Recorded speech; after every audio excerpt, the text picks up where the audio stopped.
Bonjour. Ou salut, enfin, voilà. Restons polis. Donc, bonjour. Je ne sais pas si vous remarquez la différence entre la semaine dernière et aujourd'hui. On passe de moins 10 à plus 20. Enfin.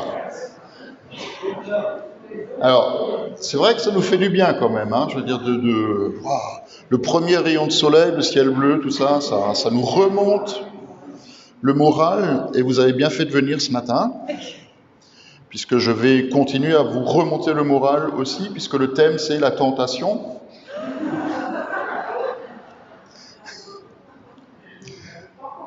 Ouais, mais ça fait partie de notre vie, je veux dire, de notre vie chrétienne.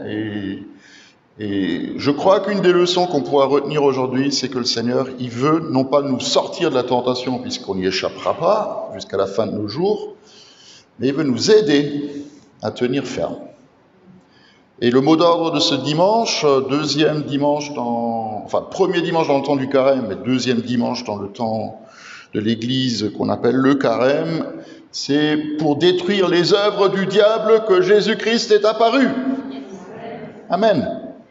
Et nous savons que font partie des œuvres du diable tout ce qui nous éloigne du Seigneur, de ses projets pour nous et de ses plans de bonheur pour chacun et chacune d'entre nous. Que ce soit la mort qui sera le dernier ennemi, que ce soit la maladie, que ce soit les relations qui sont parfois un peu fragiles, que ce soit nos attitudes, nos comportements, notre propre péché, le péché des autres, la situation de notre monde, tout ça sont les œuvres du diable. Et le Seigneur est venu pour vaincre ces choses. Amen. Martin Luther a composé ce chant, qui est le cantique de la semaine. On ne va pas tout chanter, on va juste chanter 2 strophes. Qui en fait, à l'origine, était une chanson à boire. C'était une mélodie profane qu'on chantait dans les bistrots. Alors, je ne vais pas vous répéter les paroles originales. Le lieu ne s'y prête pas, d'accord ? Mais c'était une chanson à boire, et il a transformé ces paroles, qui étaient très connues à l'époque, pour nous inviter à entrer dans le combat spirituel et à tenir ferme derrière le Seigneur, qui est notre refuge. C'est un rempart que notre Dieu.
suffit d'un mot du Dieu très fort.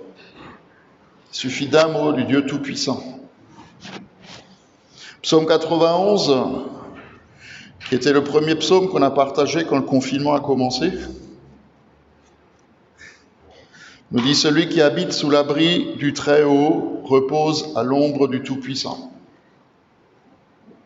Je dis à l'Éternel, tu es mon refuge, tu es ma forteresse, tu es mon Dieu en qui je me confie. » Oui, c'est lui qui te délivre du piège de l'oiseleur et de la peste. Il te couvrira de ses ailes et tu trouveras un refuge sous son plumage. Sa fidélité est un bouclier et une cuirasse. Tu ne redouteras ni les terreurs de la nuit, ni la flèche qui vole en plein jour, ni la peste qui rôde dans les ténèbres, ni le fléau qui frappe à midi.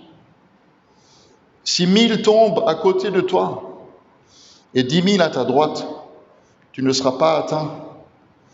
Ouvre seulement tes yeux et tu verras la punition des méchants. Oui, tu es mon refuge éternel. Tu es mon refuge. Tu fais du Très-Haut ta retraite, alors aucun mal ne t'arrivera, aucun fléau n'approchera de ta tente, car il donnera des ordres à ses anges de te garder dans toutes tes voies. Ils te porteront sur les mains, de peur que ton pied ne heurte une pierre. Tu marcheras sur le lion et sur la vipère, tu piétineras le lionceau et le dragon. Et on sait que le lion dont il parle, le lionceau, c'est le lion, non pas de la tribu de Juda, qui est plus fort que l'autre, mais c'est le lion qui rugit et qui cherche à qui dévorer. Et on sait aussi que le dragon, c'est un nom qui a été donné à l'ennemi depuis le commencement des temps. C'est l'image qu'on lui donne d'ailleurs. Mais l'autre Dieu, il est vainqueur. Ce matin, on va faire des choses un tout petit peu différemment que d'habitude. On va se prendre un petit temps de louange, d'adoration, juste pour nous placer sous le regard du Tout-Puissant et nous mettre sous ses ailes. Alors, vous pouvez vous lever, vous pouvez rester assis, faites comme vous voulez, mais on va chanter pour la durée des temps, on va proclamer qui est notre Dieu, on va chanter que notre Dieu, il est merveilleux dans tout ce qu'il fait, et on va l'adorer en disant qu'il est digne de recevoir la louange, la gloire et l'honneur.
Merci Seigneur parce que tu es notre ami. Merci parce que tu te tiens à nos côtés, parce que tu es tout proche de nous. Et c'est bon d'entendre ta parole quand elle nous dit quand malheureux cri l'Éternel entend. C'est bon d'entendre ta parole nous dire que quand tu es faible, le Père vient te relever. C'est bon d'entendre ta parole nous dire que celui qui se plaint à l'abri de tes ailes, il est sous la protection du Très-Haut. Apprends-nous à le faire. Apprends-nous à nous mettre sous cet abri que tu es. Apprends-nous à nous mettre dans le château fort de ta présence.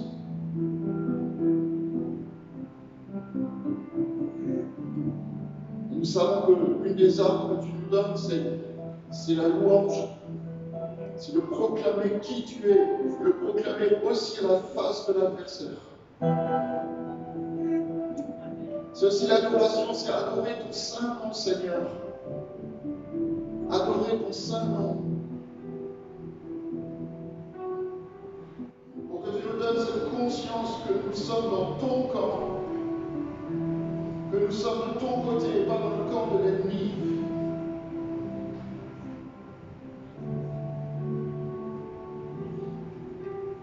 Bénissons ton nom. Proclamons que tu es digne du Seigneur, Dieu de gloire. D'être appelé le Seigneur, le Sauveur de nos vies. Béni sois-tu. Béni soit ton nom. Béni soit ton nom, Seigneur.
prenons, Seigneur, ta parole au sérieux.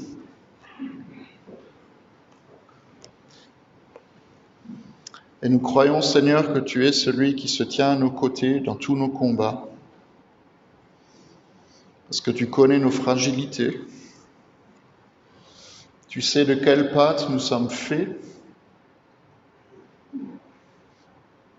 Et tu es celui qui veut nous revêtir.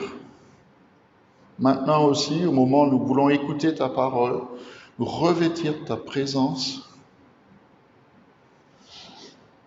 pour que nous puissions tenir ferme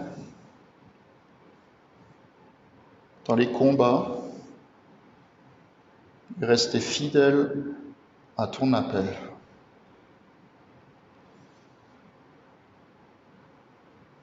La lettre aux Hébreux nous dit au chapitre 4, « Puisque nous avons un souverain grand prêtre qui a traversé le ciel, Jésus, le Fils de Dieu, restons fermement attachés à la foi que nous professons. En effet, nous n'avons pas un grand prêtre incapable de compatir à nos faiblesses, au contraire. Il a été tenté en toutes choses comme nous tous, mais sans commettre de péché. Approchons-nous donc avec assurance du trône de la grâce, afin d'obtenir compassion et de trouver grâce pour être secourus au moment opportun. » Amen. Nous avons le droit de nous approcher avec assurance du trône de la grâce, et je crois que c'est une des clés pour résister aussi aux manœuvres piégeuses de l'ennemi de notre âme. Et je voulais vous lire le texte de l'Évangile. Alors, je ne vais pas le lire chez Matthieu, ce qui nous est proposé. Je vais vous lire le parallèle de Luc. C'est un peu la même chose, il y a juste 2-3 détails qui changent. Jésus, rempli du Saint-Esprit, donc Luc 4, il revint du Jourdain. Il fut conduit par l'Esprit dans le désert, où il fut tenté par le diable pendant 40 jours. Il ne mangea rien durant ce temps-là. Et quand cette période fut passée, il eut faim. Moi, j'aurais eu faim avant.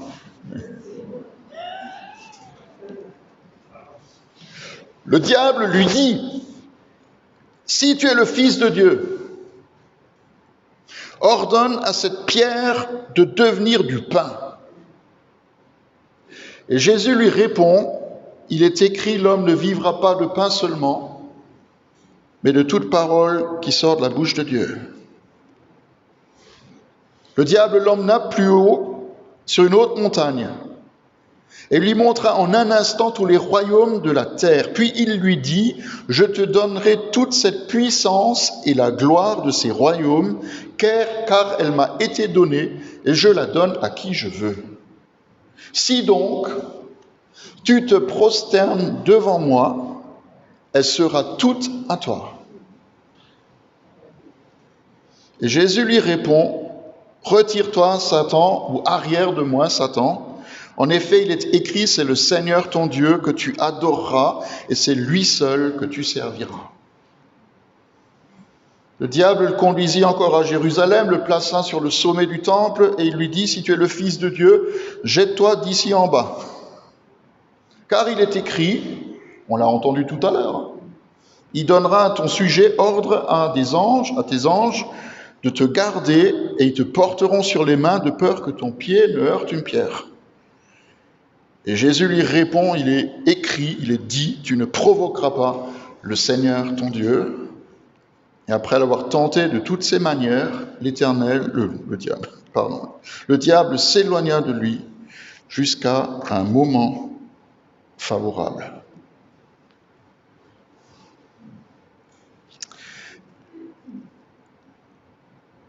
Moment favorable, il est venu tout le temps après. C'est à chaque occasion. Il a essayé de le piéger, et nous le verrons tout à l'heure. Je ne sais pas comment vous vous sentez quand vous entendez ces textes. Moi, je me sens aussi petit.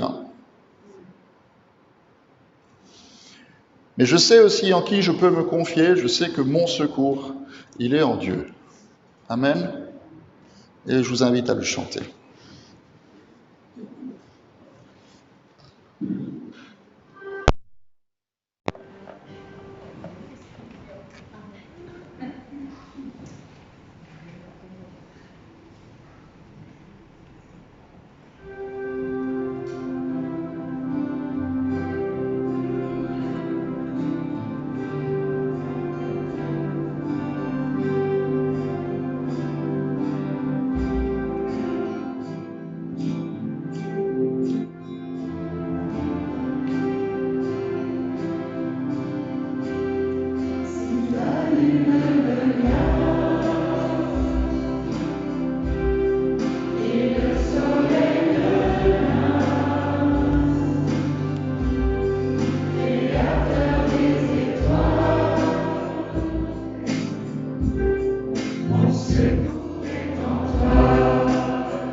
Ceux qui ne le savent pas, je suis plus ou moins un peu un historien dans l'âme, parce que j'aime bien l'histoire avec un grand H, et aussi les histoires, enfin les bonnes, hein, au pluriel. C'est d'ailleurs la seule matière à l'école où j'avais de bonnes notes, parce que c'était quelque chose qui me passionnait. D'ailleurs, c'est intéressant, c'est quand tu es passionné par quelque chose que tu réussis aussi le mieux. Et j'ai d'ailleurs fait mon mémoire de maîtrise en théologie avec un des grands historiens de la Réforme et historien de l'Église en général, et ça va, pour moi, été un vrai plaisir de travailler avec lui. Vous savez qu'une partie de l'histoire, ça consiste à comprendre le pourquoi et le comment des événements. Les historiens font ce travail-là, ils cherchent à comprendre pourquoi, le comment et le pourquoi des événements. Et s'il y a un événement qui pour moi a toujours été un mystère dans l'histoire, même s'il y a plein d'explications possibles, c'est de comprendre comment des dizaines de millions d'Allemands, heureusement pas tous, mais quand même des dizaines de millions, ont pu suivre un petit bonhomme moustachu dans sa folie meurtrière, et même l'accompagner dans les pires atrocités que le monde ait jamais connues. En 1945, quand une partie des responsables ont été jugés, ils avaient tous la même excuse, tous. Vous pouvez vérifier les archives de Nuremberg et compagnie. Ils avaient tous la même excuse, il fallait obéir aux ordres supérieurs. Befehl ist Befehl. C'était leur leitmotiv. Un ordre, c'est un ordre. Et un homme, évidemment, bien accompagné, hein. Il avait du monde au balcon, lui. Hein. Il a quand même réussi à diviser son peuple en mettant tout le blâme de la situation dramatique que connaissait l'Allemagne avant 1933 sur les vainqueurs de 18 et surtout sur les Juifs. Et nous savons tous ce qui s'est passé ensuite. Vous me direz pourquoi je vous raconte ça ? Parce que je crois qu'il y a un lien direct entre cette partie de l'histoire, mais aussi le texte de ce matin, le thème de ce dimanche, qui est la tentation et le combat spirituel.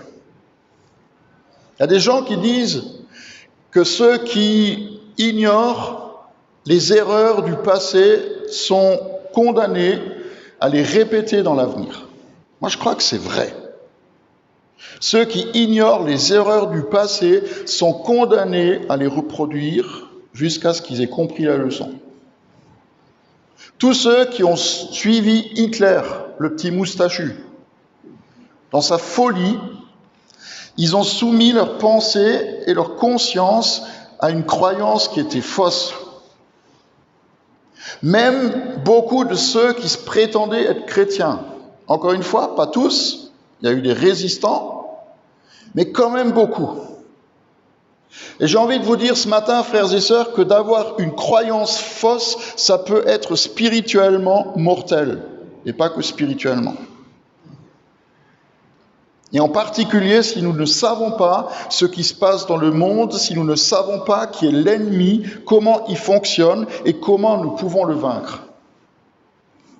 Alors avant de lire le texte de ce matin, je voudrais juste répéter 2-3 choses que j'ai partagées mardi soir sur Zoom. Alors certains étaient là, d'autres pas, donc je suis désolé pour ceux qui étaient sur Internet, mais je crois que c'est important de réaliser ces choses, que nous sommes en guerre. Il y a 1 an, on a entendu ça. Hein. Nous sommes en guerre, mais c'est vrai. Nous sommes en guerre depuis notre naissance. Nous sommes en guerre, tout comme chaque être humain sur cette terre, depuis la chute du Jardin d'Éden. Alors, j'ai pas lu le texte de Genèse 3, j'aurais pu le lire. Il est aussi prévu dans le plan de lecture. Lisez-le chez vous, c'est assez intéressant. Nous sommes en guerre et cette guerre, elle ne s'arrête jamais. Parfois dans notre vie, elle change de forme, mais elle ne s'arrête jamais.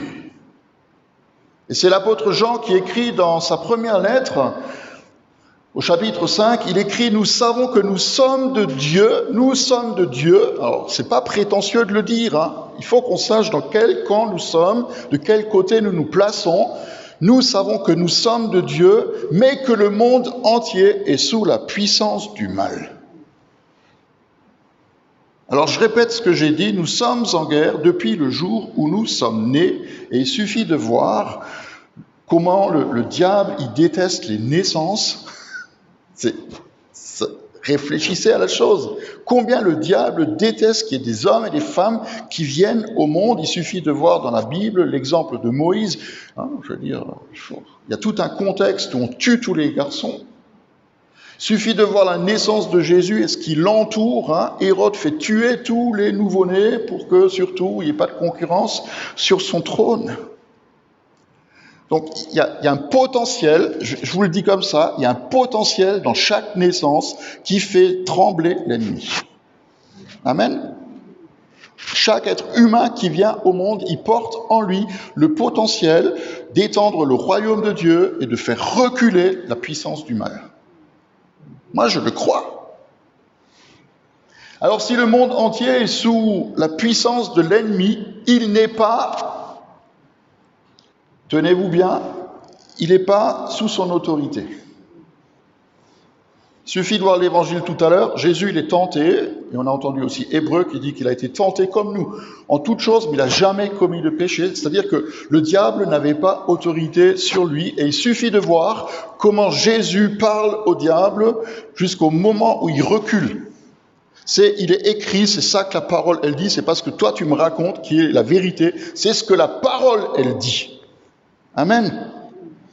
Et il est obligé de fuir quand Jésus lui dit « Tu ne tenteras pas le Seigneur ton Dieu ». Et là, il file avec ce que vous voulez entre les jambes. Mais il file.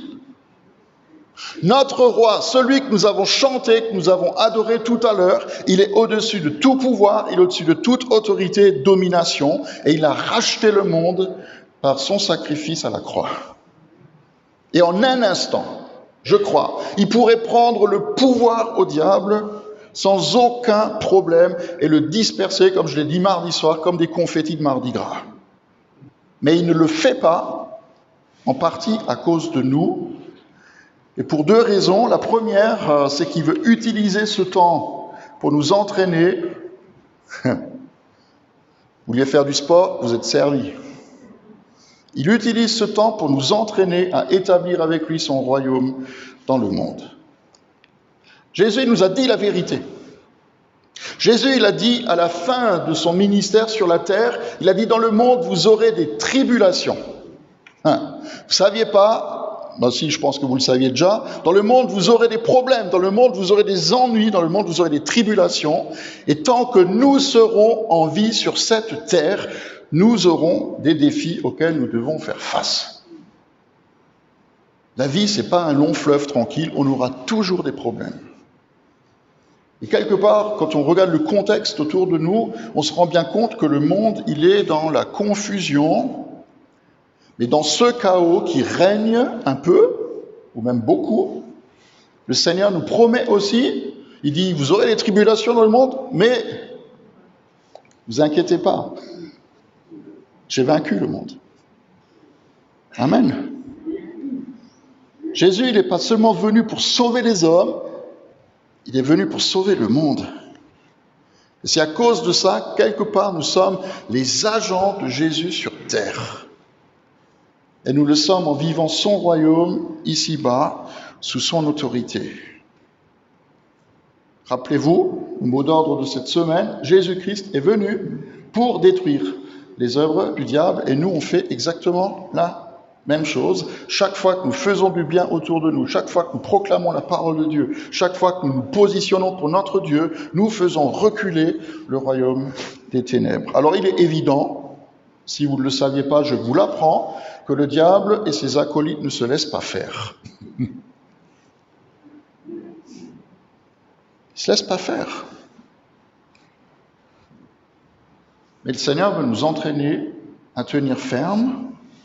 Et il y a une deuxième raison, je crois, je veux le dire aussi parce que c'est important, qui fait qu'aujourd'hui, il n'a pas pris encore toute autorité. C'est la chose suivante, ce que nous obtenons à bas prix, nous l'estimons aussi à bas prix. Je vous explique. Nous savons que ce qui a de la valeur, c'est ce qui est cher.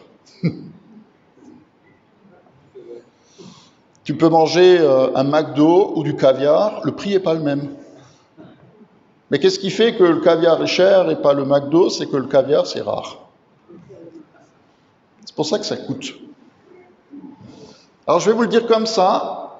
Si nous considérons la foi, ce que nous croyons comme un accessoire dans notre vie, du dimanche matin ou un peu dans la semaine, et que nous voyons la foi comme quelque chose qui ne nous coûte rien, à part venir écouter un mec le dimanche au culte, elle n'aura pas beaucoup de valeur à nos yeux.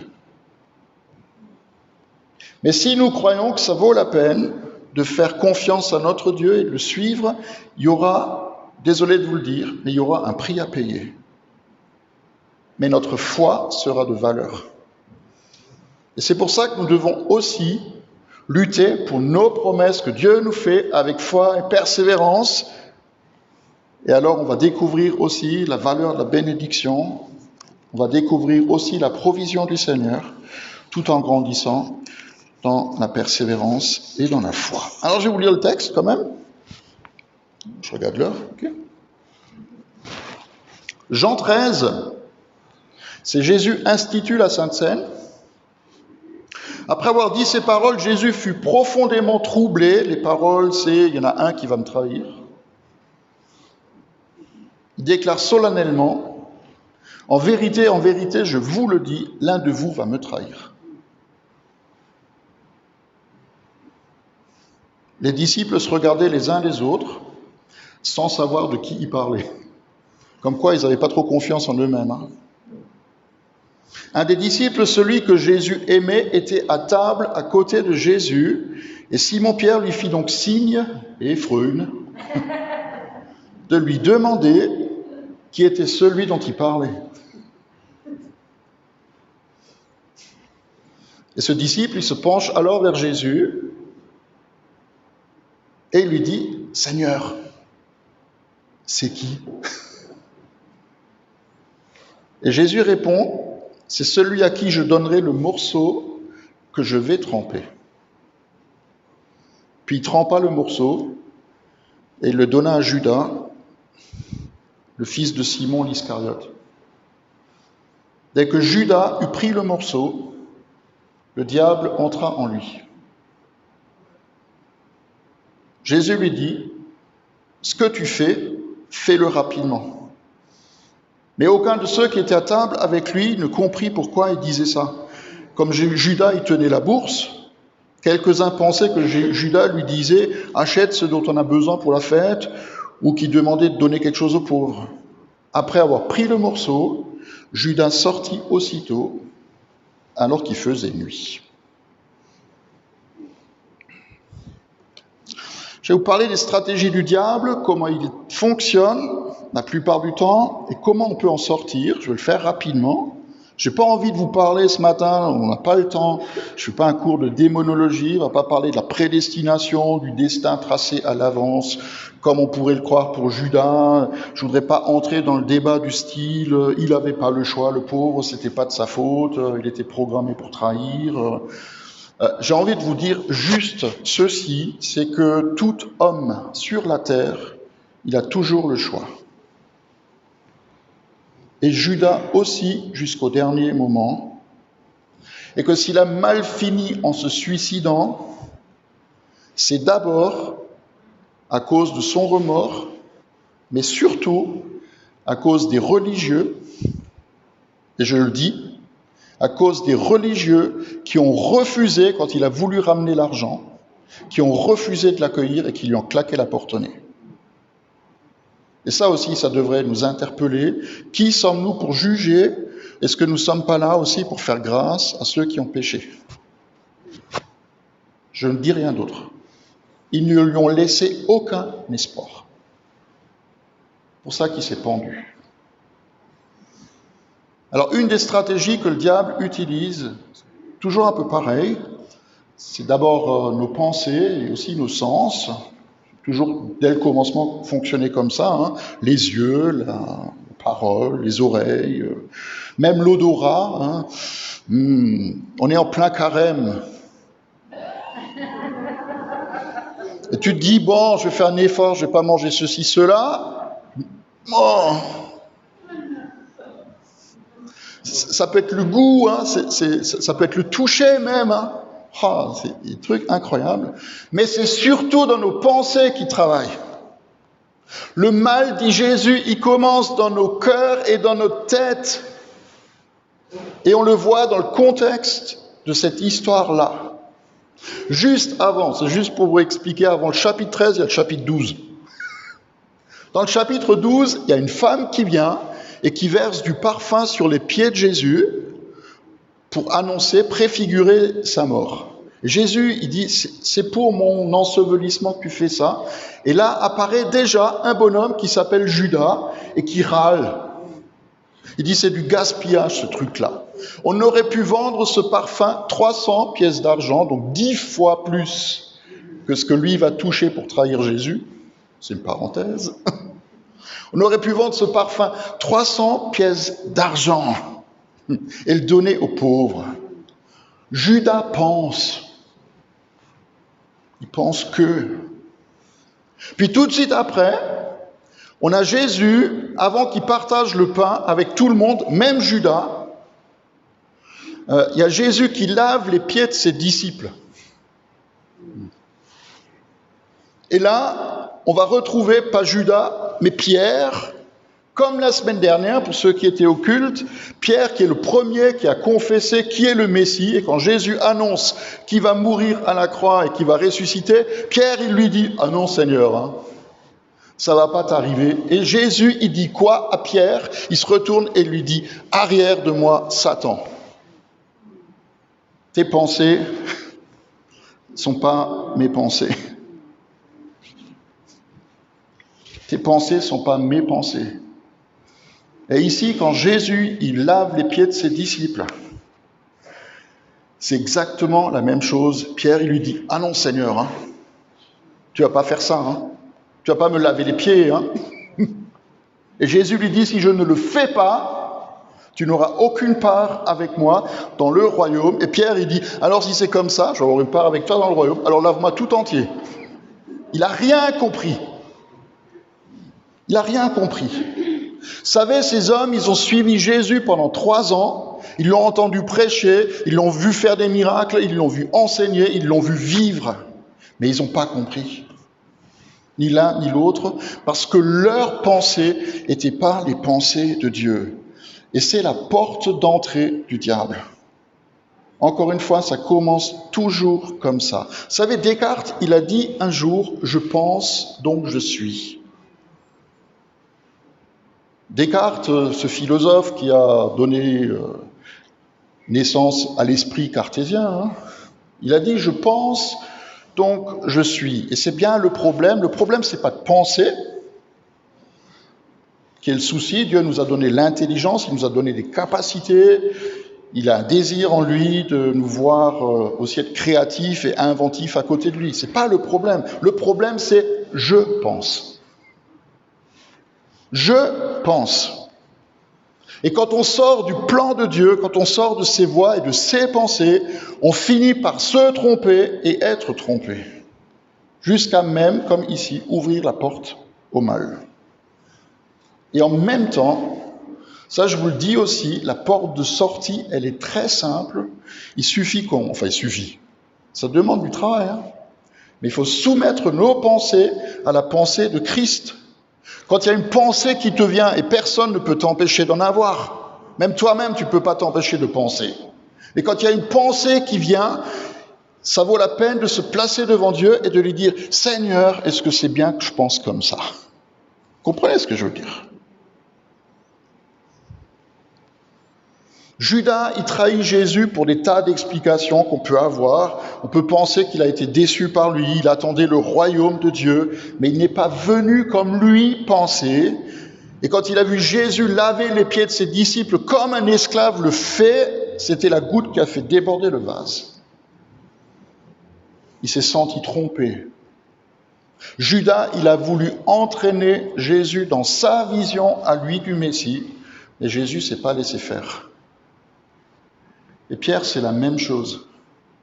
Pierre, il attendait aussi le Messie, mais il n'a pas reconnu non plus comment il allait venir. Pourquoi est-ce qu'il s'est laissé avoir? C'est simple aussi, parce qu'il croyait que sa confession de foi, tu es le Messie, le Fils de Dieu, lui conférerait le droit d'être le commandant en second dans le royaume de Dieu. Moi, je suis meilleur que les autres. Moi, je suis meilleur que les autres.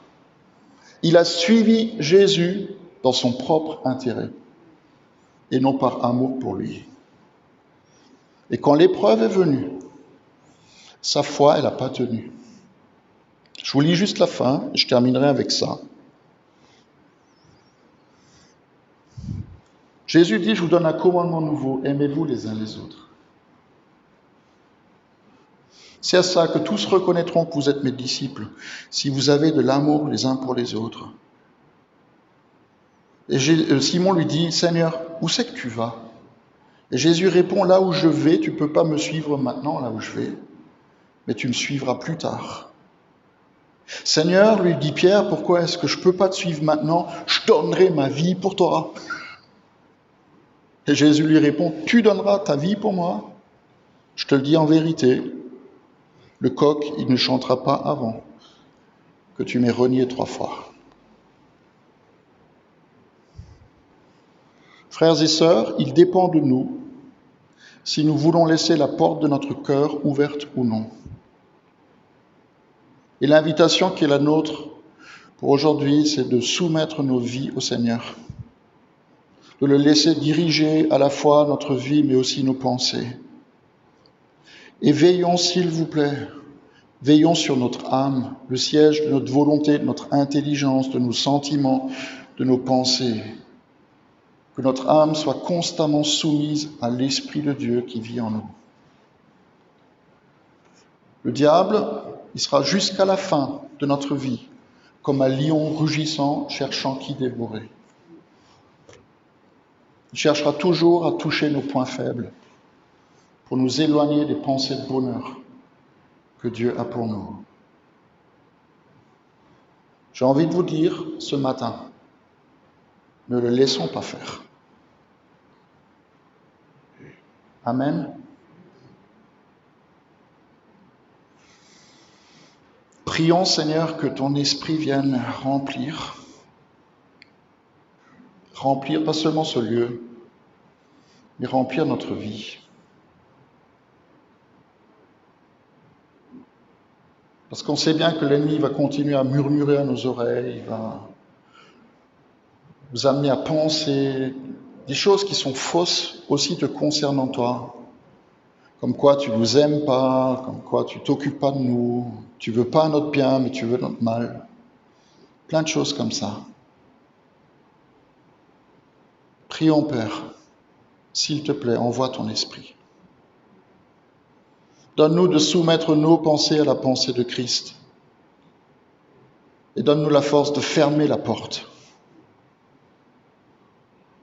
à toute pensée qui viendrait de l'adversaire de notre âme, de notre vie et de notre foi, dans le nom de Jésus.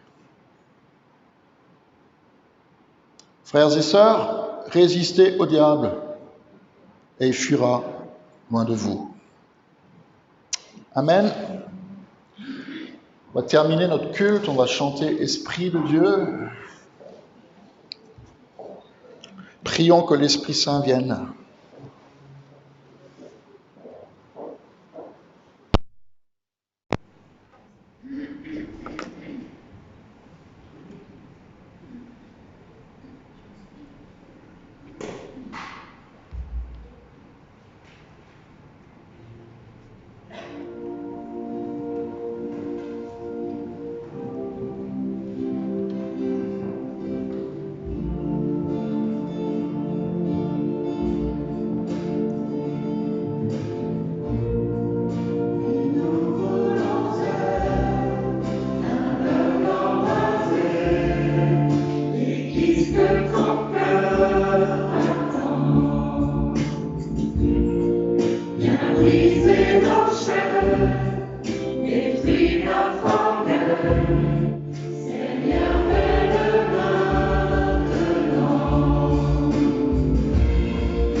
C'est juste notre prière ce matin.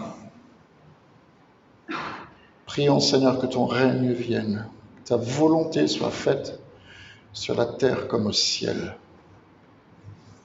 Et nous savons que ta volonté, c'est que tout homme ne périsse pas. Tu veux qu'il n'y ait personne qui se retrouve en enfer. Tu veux que tous les hommes soient sauvés. Tu veux que tous les hommes de ce monde soient sauvés et parviennent à la connaissance de la vérité. La vérité, elle n'est pas dans les mensonges de l'ennemi. La vérité, elle est dans ce que tu dis. Elle est dans ta parole. Et nous le proclamons aussi ensemble devant la face de l'ennemi ce matin. Nous croyons, Seigneur, ce que tu dis, ce que tu nous dis. Et nous voulons marcher avec toi et te suivre jour après jour. Merci de prendre soin de nous, t'occuper de nos petits et de nos grands défis. Nous remettons toutes les difficultés devant toi, Seigneur, que nous rencontrons, en priant que ta main toute puissante repose sur nous et que par ton esprit tu puisses nous parler, ouvrir les bonnes portes là où nous en avons besoin. Nous prions que tu nous donnes la sagesse qui vient d'en haut parce que nous en manquons souvent. Nous prions que tu renouvelles notre intelligence pour que nous soyons capables de comprendre ta volonté, ce qui est bon, ce qui est juste, ce qui est convenable, ce qui est parfait. Et ainsi étendre ton royaume sur la terre sur laquelle tu nous as placés. Royaume de paix, de justice, de vérité, de grâce et d'amour. Nous prions ensemble. Notre Père qui es aux cieux, que ton nom soit sanctifié, que ton règne vienne, que ta volonté soit faite sur la terre comme au ciel. Donne-nous aujourd'hui notre pain de ce jour. Pardonne-nous nos offenses, comme nous pardonnons aussi à ceux qui nous ont offensés. Et ne nous laisse pas entrer en tentation, mais délivre-nous du mal. Car c'est à toi qu'appartiennent le règne, la puissance et la gloire pour les siècles des siècles. Amen.